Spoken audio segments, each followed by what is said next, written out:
लोग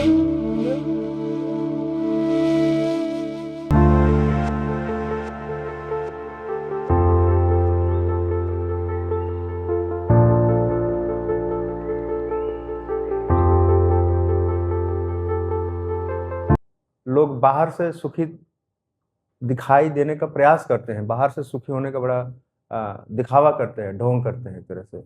आपने देखा होगा आजकल सिटी में बहुत सारे बड़े-बड़े बोर्ड लगते हैं।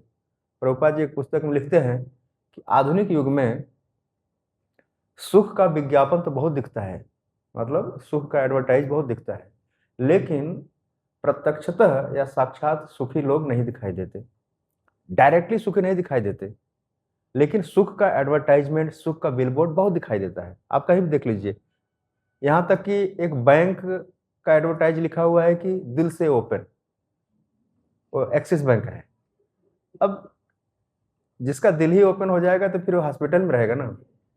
अब खाली बैंक में पता नहीं कौन सा ऐसा दिल है जो ओपन है। अब देखिए मतलब किस तरह से एक मतलब बेवकूफ बनाने की या मूर्ख बनाने की बड़ी साजिश है। आपको पता है जो एडवर्टाइज बनता है, छोटा सा 1 मिनट का या 30 सेकंड का या 20 सेकंड का, इसको बनाने के लिए बड़े-बड़े डायरेक्टर होते हैं ऊपर और उनको बहुत बड़ी सैलरी मिलती है। और वो लोग मिल करके फाइनल करके वो ऐसा डिजाइन करते हैं या उसमें ऐसा वर्डिंग डालते हैं, उससे ऐसा हाव-भाव डालते हैं कि देखने वाला एक बार चकरा जाए या ज़रूर उसको दोबारा देखे। दिल से ओपन ये क्या है? और अक्सर एडवर्टाइज में 99% एडवर्टाइज में जो अ रोल होता है वहाँ पर महिलाओं को ही दिखाया जाता है। एमआरएफ टायर देखा है आपने?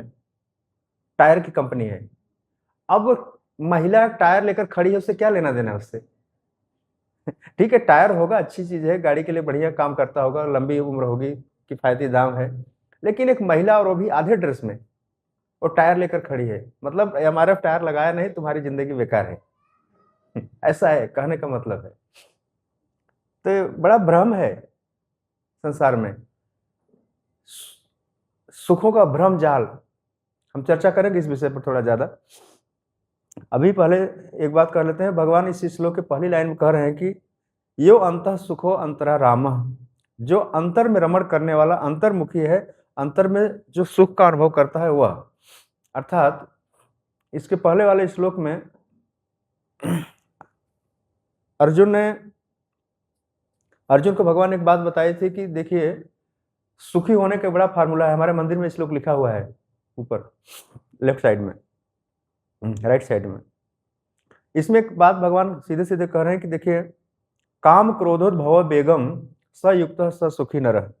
जो काम और क्रोध के वेग को सहन कर सकता है वह सुखी है या सुखी हो सकता है, सुखी रह सकता है इस संसार में। तो काम और क्रोध या इच्छाओं का जो वेग है, वेग समझते हैं? वेग संस्कृत का शब्द है, वैसे अंग्रेजी में भी वेग ही बोलते हैं इसको। फोर्स, कोई चीज़ का फोर्स होता है ना, जैसे वाटर टैप खोलो, अचानक पानी का फोर्स आए, तो उसको कहते हैं पानी का वेग संस्कृत में। यहाँ पर लिखा है काम क्रोधोद्भवम वेगम। वेग मतलब होता है कि बहुत तेजी से चलने वाला, कोई पावर उसको आगे ढकेलती होती है।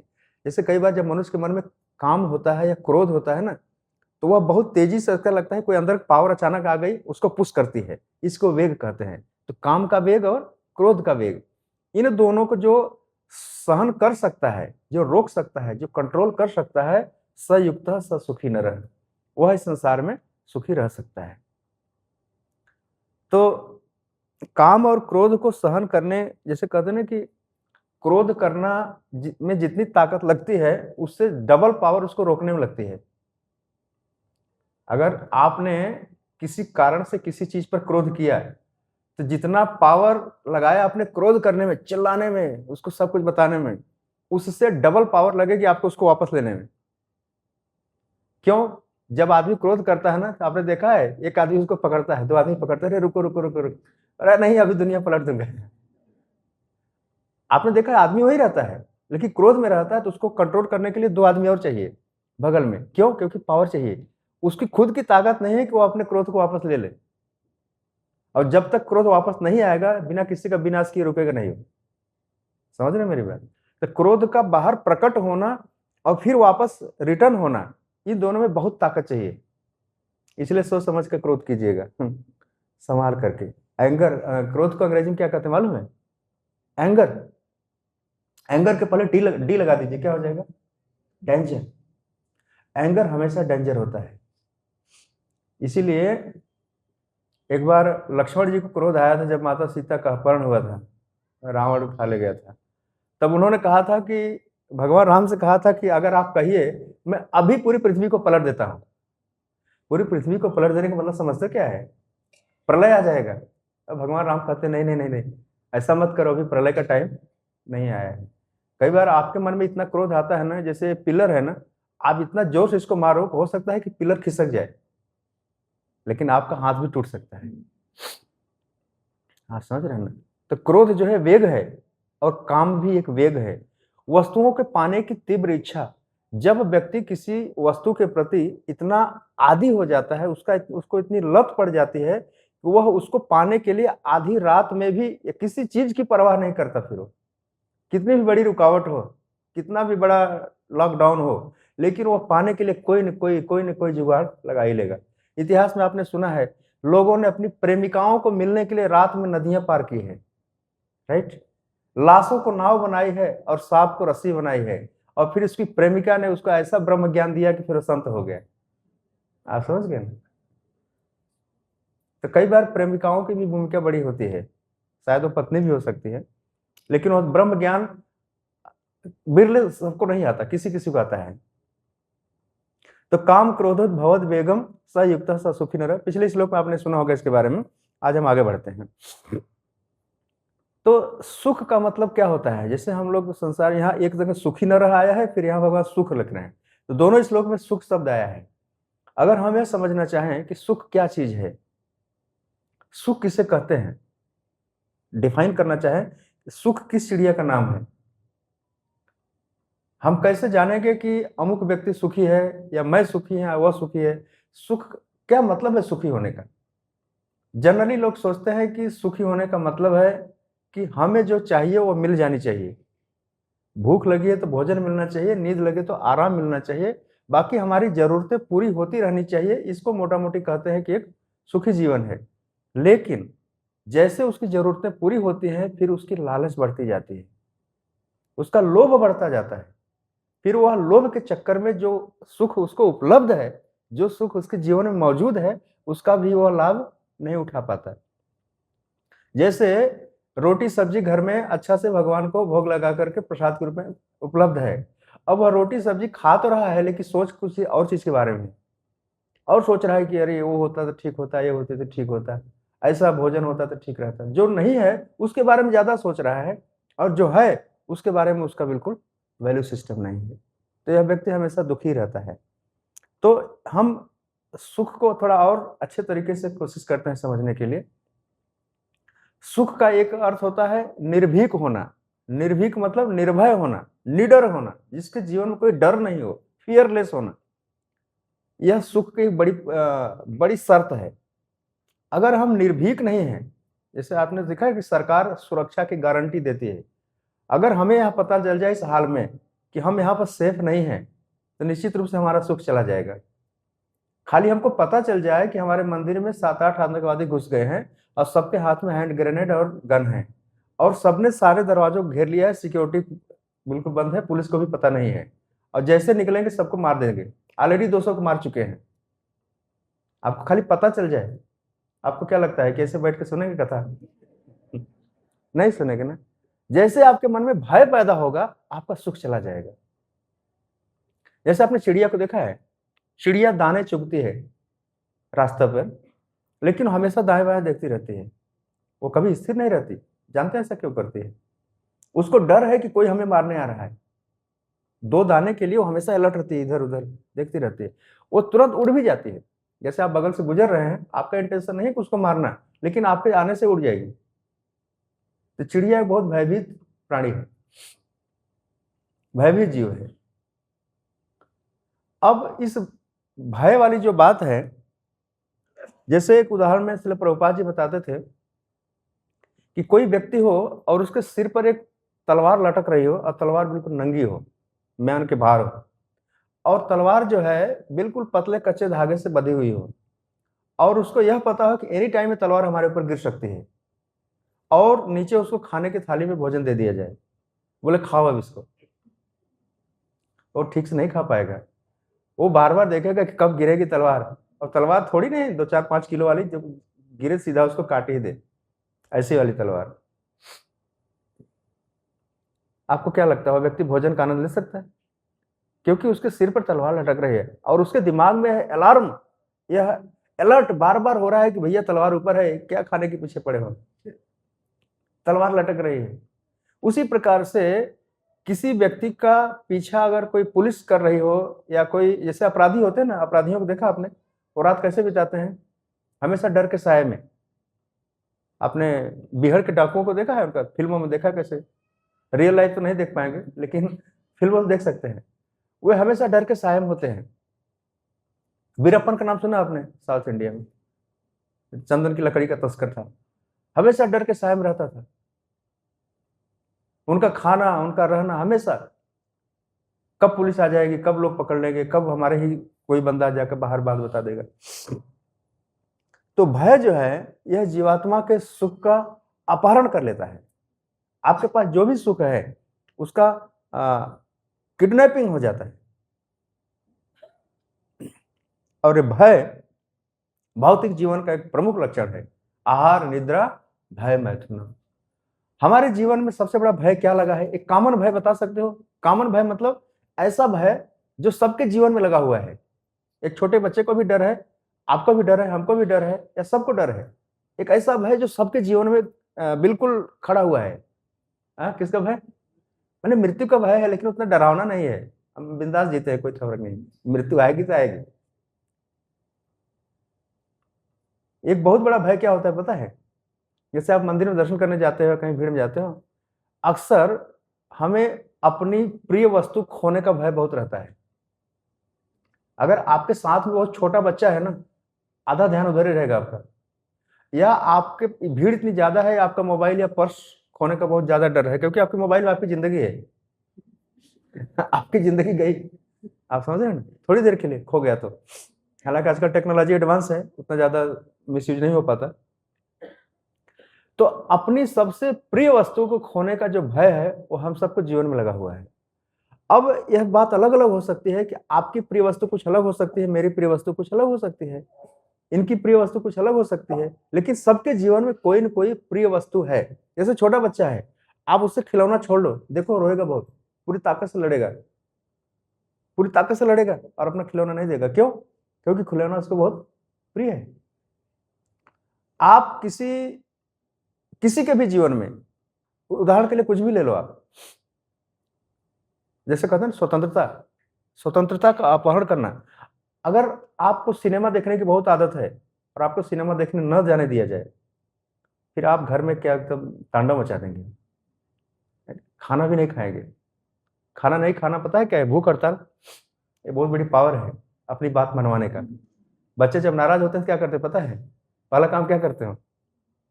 खाना नहीं खाएंगे, फिर मनाने के लिए सब लोग आ जाएंगे, सब लोग मनाएंगे, भाई खा लो, आपकी डिमांड क्या है बताओ।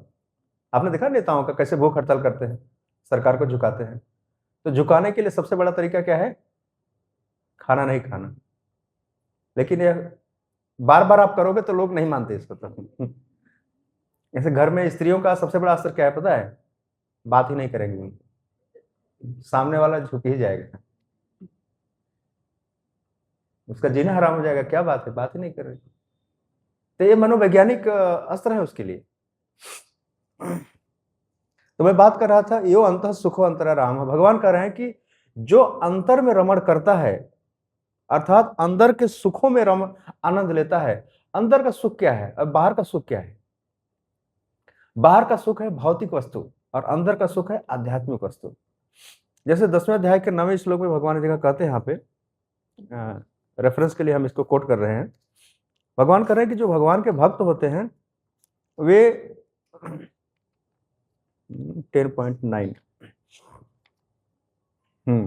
मत चित्ता मदगत प्राणः बोधयन्तः परस्परम कथयन्तश्च माम नित्यम तुष्यन्ति च रमन्ति च। भगवान कह रहे हैं कि मेरे शुद्ध भक्तों के विचार मुझ में वास करते हैं, उनके जीवन मेरी सेवा में अर्पित रहते हैं और वे एक दूसरे को ज्ञान प्रदान करने तथा मेरे विषय में बातें करते हुए परम संतोष तथा आनंद का अनुभव करते हैं। तो अंदर का आनंद क्या है? भगवान की कथा का चर्चा करना। भगवान कहते हैं कि बोधयन्तः कथयन्तः परस्परम। जो डिवोटी होते हैं, जो योगी लोग होते हैं, वे भगवान की कथा का गुणगान करते हुए आपस में ज्ञान प्रदान करते हुए परम आनंद का अनुभव करते हैं। यह अंदर का आनंद है। और यहाँ पर श्रील प्रभुपाद जी ने लिखा है तात्पर्य में कि जो अंतःकरण में सुख का अनुभव करता है, जो कर्मठ है और अंतःकरण में ही रमण करता है तथा जिसका लक्ष्य अंतर्मुखी होता है। पहला पार्ट क्लियर करते हैं। यो अंतः सुखो अंतरा राम।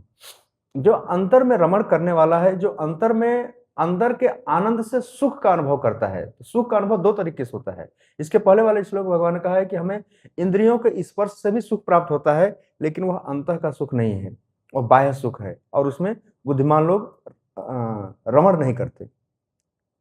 तो रमण करने वाली बात यहाँ पर भी आई है। रमण करने का मतलब है उसमें रचे पचे रहना और उसी के इर्द गिर्द पूरा जीवन बिताना।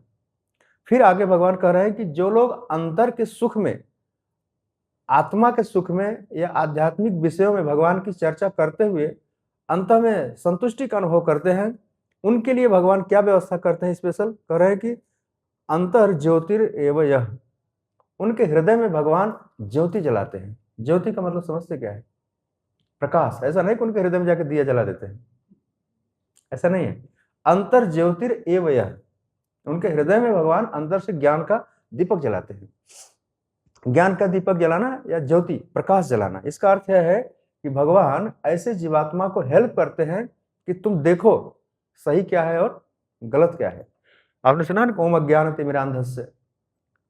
तो जिस जीवात्मा को हृदय में भगवान ज्ञान देते हैं, उसको यह पता चल जाता है कि कौन सी वस्तु क्या है। जैसे अभी वर्तमान अवस्था में हुआ क्या है पता है? ये आध्यात्मिक विषय थोड़ा सा सूक्ष्म है। इसमें हुआ यह है कि जो चीज जो नहीं है और हम उसको उल्टा समझ रहे हैं, और जो है उसको नहीं समझ पा रहे हैं, इसको अज्ञान बोलते हैं। उदाहरण के लिए कि हम यह शरीर नहीं है, यह सत्य बात है, लेकिन हम क्या सोच रहे हैं कि हम यह शरीर है, और शरीर के आधार पर ही हमारा पूरा जीवन, पूरा व्यवहार है। यह ठीक उल्टा है। तो अज्ञानता के कारण हम यह समझते हैं कि हम भोक्ता हैं, हम संसार को भोगने के लिए आए हैं। यह अज्ञानता का प्रमाण है। लेकिन भगवान जीवात्मा के हृदय में दीपक जला करके, ज्ञान का प्रकाश प्रकट करके यह बताते हैं तुम भोक्ता नहीं हो, कृष्ण भोक्ता है। यह ज्ञान का अंतर होता है। फिर आगे लिख रहे हैं कि स योगी ब्रह्म निर्वाणम। यहां पर भक्त को योगी कहा गया है। वह योगी ब्रह्म निर्वाणम, ब्रह्म का मतलब कृष्ण और निर्वाण मतलब जाना। वह योगी कहां जाता है? कृष्ण के पास जाता है। अर्थात जीवन समाप्त करने के बाद, जीवन त्याग करने के बाद ब्रह्मभूतो अधिगच्छति, वह जीवभूत से ब्रह्मभूत हो जाता है। ब्रह्मभूत होने का अर्थ यह है कि वह अपने देहात बुद्धि से बाहर आ जाता है और अधिगच्छति, अधि का अर्थ होता है ऊपर और गच्छति मतलब जाता है, ऊपर के लोक में जाता है, और अर्थात स्वर्गीय लोकों में जाता है, अर्थात वैकुंठ लोक में जाता है। तो ब्रह्मभूत अवस्था ऐसी अवस्था है जिसमें वह भौतिक सुख की कामना नहीं करता, और ब्रह्मभूत अवस्था आने पर भगवत धाम जाना निश्चित है, गारंटीड है। तो व्याख्या में एक पहली लाइन में श्रील प्रभुपाद जी ने एक आश्चर्य प्रकट किया। कहा कि जब तक मनुष्य अपने अंतःकरण में सुख का अनुभव नहीं करता, तब तक भला बाह्य सुख को प्राप्त कराने वाली बाह्य क्रियाओं से वह कैसे छूट सकता है। आपने इतिहास पढ़ा हो थोड़ा बहुत, तो बड़े बड़े महान पुरुष, बड़े बड़े जो जीवन में उपलब्धि प्राप्त किए हैं, इतिहास से मेरी पर्सनली थोड़ी सी ज्यादा रुचि है। मैं कुछ दिल्ली सल्तनत वगैरह, मुगल, अंग्रेज, ये सब ज्यादा पढ़ता रहता हूँ। मैंने एक चीज इसमें देखा कि जीवन में इतना उपलब्धि पाने के बाद, इतना सब कुछ हासिल करने के बाद भी लास्ट में वे हताश और निराश ही हो जाते हैं। आज ही मैं एक व्यक्ति का इतिहास पढ़ रहा था, उसने दिल्ली पर 40 वर्ष शासन किया। अंत में उसने अपने बेटे को बुलाया बंगाल से, गयासुद्दीन बलबन। अपने बेटे को बोला कि मैं बीमार हूं, तुम मेरे पास रहो। जबकि बुगरा खां, उसका बेटे का नाम था बुगरा खां, उसको वहां पर गवर्नर बनाया था। उसको बोला कि तुम मेरे साथ रहो, मैं बीमार था दिल्ली में। लेकिन जो उसका बेटा गवर्नर था बंगाल का, उसको पता चला कि अभी स्वस्थ हो गए हैं, तो बिना बताए बंगाल वापस चला गया। और फिर उसके बाद जो उसका वारिसदार होने वाला था, गद्दी पर कौन बैठेगा, ताज कौन संभालेगा, उसको कोई नहीं मिल रहा था, तो फिर उसने अपने पोते को नामित किया, खुसरो नाम था उसका। तो कितने संघर्षों के बाद, कितनी मार काट के बाद, कितनी लड़ाइयां करने के बाद, कितना युद्ध करने के बाद अंततोगत्वा जीवन में हासिल क्या होता है उसको? कुछ भी नहीं। उसके अपने ही लोग, आपने रजिया सुल्तान का नाम सुना होगा, पहली महिला शासक थी। रजिया सुल्तान का जो पिता था, उसके बेटे थे, उसके भाई थे, लेकिन अपने भाइयों को उसने उत्तराधिकारी नहीं बनाया। उसका पिता इल्तुतमिश था। इल्तुतमिश ने कहा कि मेरे जाने के बाद रजिया जो है शासन करेगी। रजिया शासन करती थी, पहली महिला शासक थी, और सन 1206 की बात है। आज है हम 2026 में बैठे हैं, 1206 की बात। उस जमाने में जब यूरोप में महिलाओं को घर के बाहर निकलने की आजादी नहीं थी, उस जमाने में रजिया जो है सुल्तान बन गई। और जब वह दरबार में आती थी तो लोगों के सामने बुर्का नहीं करती थी और बिना पर्दे के आती थी। वह दिखावा करती थी, कोशिश करती थी पुरुषों की तरह, लेकिन उसके मन में एक कमी तो रह जाती थी। आखिरकार थी महिला, उसके मन में पुरुषों की चाह तो थी। तो पुरुषों के साथ रहने की जो चाहत थी, उसके दरबारियों को पसंद नहीं आया। ये तुर्क दरबारी थे, तुर्किस्तान के साथ। अंततः फाइनली रजिया की हत्या करने का प्लान दरबारियों ने कर ही डाला। और जब वो इधर पंजाब की तरफ गई थी, आपने भटिंडा का नाम सुना होगा, भटिंडा में उसको अरेस्ट कर लिया इसके ही लोगों ने। और भटिंडा का जो गवर्नर था, उसका नाम था अल्तुनिया। अल्तुनिया से इसने विवाह किया। लेकिन जब रजिया और अल्तुनिया जब दिल्ली लौटे, तब दिल्ली की जनता या दिल्ली के जो दरबारी, जो खास लोग थे, अमीर लोग थे, उन्होंने इसके खिलाफ बगावत कर दिया था। फाइनली वह और उसका हस्बैंड दोनों घोड़े पर अकेले पड़ गए। और ये लोग पूरे मैदान क्षेत्र से भागते भागते इधर पहुंचे। कहाँ? आपने अलवर देखा है कहीं? दिल्ली के पास में है अलवर। दिल्ली से भागकर अलवर की तरफ आए, और यहाँ पर गांव के कुछ चरवाहे थे, चरवाहों ने इनकी हत्या कर डाली। आपने देखा कहां से उठे और कहां गिरे? यह तो मैं एक एग्जाम्पल बता रहा हूं आपको। इस तरह से बहुत सारे बादशाहों की, बहुत सारे सुल्तानों की, बहुत सारे नवाबों की हिस्ट्री है। लखनऊ का आपने नाम सुना होगा, लखनऊ जो है नवाबों का शहर कहते हैं उसको। वहां पर एक नवाब था, वाजिद अली शाह। उसको अंग्रेजों ने अरेस्ट करने के लिए टीम भेजी थी, फौज भेजी थी। वह भाग नहीं पा रहा था, इसलिए नहीं भाग पा रहा था, उसको जूता पहनाने वाला नौकर नहीं था, और पकड़ा गया। कई बार हम लोग बोलते हैं ना कि लखनऊ के नवाब हो गए क्या, इस तरह से उदाहरण देते हैं। तो लखनऊ का नवाब जो वाजिद अली शाह था, वो बहुत पॉपुलर था, बहुत अपने जनता के बीच बड़ा लोकप्रिय था। जब वह लखनऊ से कलकत्ता जा रहा था, कलकत्ता राजधानी थी इंडिया की उस टाइम पे, 1911 में दिल्ली राजधानी बनी, उसके पहले कलकत्ता ही थी। तो जब वाजिद अली शाह सड़कों पर जा रहा था, तब पूरे लाखों की भीड़ उसके पीछे पीछे, मत जाओ, लखनऊ छोड़कर मत जाओ, इधर ही रहो। आप समझ रहे हैं इनका इतिहास पढ़ने का नतीजा क्या है? आपके मन में एमपी, एमएलए, मिनिस्टर बनने की जो चाहत है ना, आपको बता दो कि जिसको कहते हैं कि ये फूलों का ताज है, फूलों का ताज नहीं, ये कांटों की राह है पूरा। समझ गए? इसीलिए योगी जो होता है, बिना किसी बाहरी तामझाम के, बिना किसी सिक्योरिटी के आराम से घूम सकता था। इसलिए प्रभुपाद जी पूरे वर्ल्ड में घूमे कि नहीं घूमे? लेकिन प्रभुपाद जी के समकक्ष वाला व्यक्ति आज पूरी दुनिया में ऐसे नहीं घूम सकता हो, कहीं न कहीं उसको मार ही दिया जाएगा। सुरक्षा तो निर्भय होना, जिसमें बात कर रहा था, भज हो रे मन श्री नंदनंदन अभय चरणारविंद। सिकंदर जब आक्रमण कर रहा था, सिकंदर अपने अभियान पे था, तो भारत में एक योगी की कुटिया में घुसा हो, पंजाब की साइड में। और उस योगी को देखा तो बिल्कुल वह योगी विचलित नहीं हुआ। और सिकंदर ने पूछा कि तुमको डर नहीं लग रहा है? बोला किस चीज का डर? तो सिकंदर ने कहा मैं दुनिया का बादशाह हूं, मैं पूरी दुनिया जीत के आया हूं, आधी से ज्यादा दुनिया मेरे कंट्रोल में है, मेरे हाथ में तलवार है, मैं तुम्हारा सिर धड़ से अलग कर सकता हूं। तब दोनों के बीच बातचीत हुई है, उसने कहा कि हमें कोई डर नहीं लगता है, डर तो तुमको होगा तुम्हारा राज्य खोने का। तो जो निर्भय होने की अवस्था है, निर्भीक होने की अवस्था, वास्तव में यह स्पिरिचुअल अंडरस्टैंडिंग का मामला है। आध्यात्मिक गहराई होनी चाहिए उस व्यक्ति के जीवन में। इसलिए श्रील प्रभुपाद जी कहते थे हमारे जितने सन्यासी हैं उन सबको निडर होकर के इस पृथ्वी पर विचरण करना चाहिए, निर्भय होकर विचरण करना चाहिए। आपने अंगुलीमाल की कथा सुनी है? महात्मा बुद्ध जब थे इधर पटना के साइड में बौद्ध धर्म का प्रचार कर रहे थे, तो एक डाकू था अंगुलीमाल, जो लोगों की अंगुलियां काट करके माला पहन के बना करके पहन लेता था।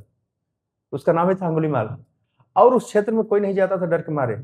एक दिन महात्मा बुद्ध उधर जा रहे थे, लोगों ने मना किया मत जाइए उस तरह में, उधर अंगुलीमाल आता है। इन्होंने बोला कि उसका उद्धार करना पहले जरूरी है। उसके जैसे ही महात्मा बुद्ध गए और महात्मा बुद्ध को देखा उसने, और देखने के बाद उसका हृदय परिवर्तित हो गया। उस दिन से उसने मारकाट छोड़ दिया उसने, और महात्मा बुद्ध के चरणों में गिर करके क्षमा। तो जो भगवान के शुद्ध भक्त हैं, वैष्णव हैं, इनके प्रभाव से पापी लोग अपना पापी जीवन त्याग देते हैं। जैसे नारद जी के सामने किसने किया था? मृगारी ने। इसी तरह से हम लोगों के भगवान की कथाएं सुनते रहना चाहिए, सुनते रहना चाहिए। क्या पता किस दिन वैराग्य जग जाए, किस दिन हम इस संसार के सुखों के पीछे भागना बंद कर दें। किसी दिन वो मोड़ आ सकता है, किसी दिन यह दुनिया खोखली लग सकती है, किसी दिन बहुत ज्यादा बड़बड़ बड़बड़ कर रहे, किसी दिन मौन हो सकते हैं। राइट? मौन होने का मतलब हरे कृष्णा कृष्णा कृष्णा हरे हरे, हरे राम राम। यही असली मौन है। जो जप करता है वो मौन व्रतधारी। मौन मतलब फालतू बकवास नहीं करता, सिर्फ भगवान का नाम लेता है। हरे कृष्णा कृष्णा कृष्णा हरे हरे, हरे राम राम राम। कोई प्रश्न है किसी का? ठीक है, हरे कृष्ण। श्रील प्रभुपाद की